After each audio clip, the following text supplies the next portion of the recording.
中共反口真普選無望，今晚政總發聲。中共定晒點普選，令你冇更自由嘅發展空間，令你嘅特首更加擦阿爺鞋。要假跑屎，找中共吧！生天棒妥，我哋就係成功例子。I love 中共，反口搞死普選，中共係專家，因為專制，所以獨裁。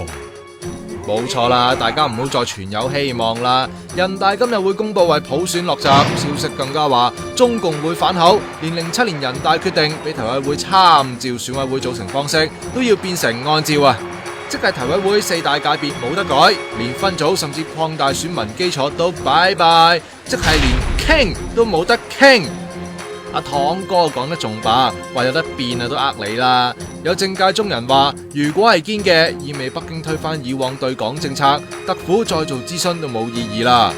如果嗰12人基本上嗰個組成代表利益不變，你就要明白啦，你將來揸住嗰一票呢，就只係會將梁振英之流由689變成268萬9嘅啫。咁佢揸住嗰268萬9票呢，就更加橫行無忌。慶姐講明，只要係提委會過半數提名，限2到3個候選人，就一定唔係真普選，一定唔會袋住先。無論參照按照都好啦，如果提到50%咧，基本上面嘅意義已經唔係太大㗎啦，係一個即係差嘅方案，定一個極差嘅方案。戴教授呼籲市民今晚去政總集會，表達大家對真普選唔會死心。周永康仲好嬲啊，提大家唔好再信袋住先，第時改善嘅講法，因為今次已經證明中共食言啦。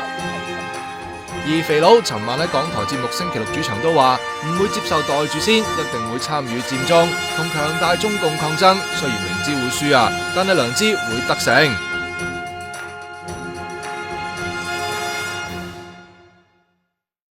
中西互補，成就出中大中藥傳承嘅骨質寶，有助鞏固骨質密度，俾你孭起愛嘅人。中大中藥傳承。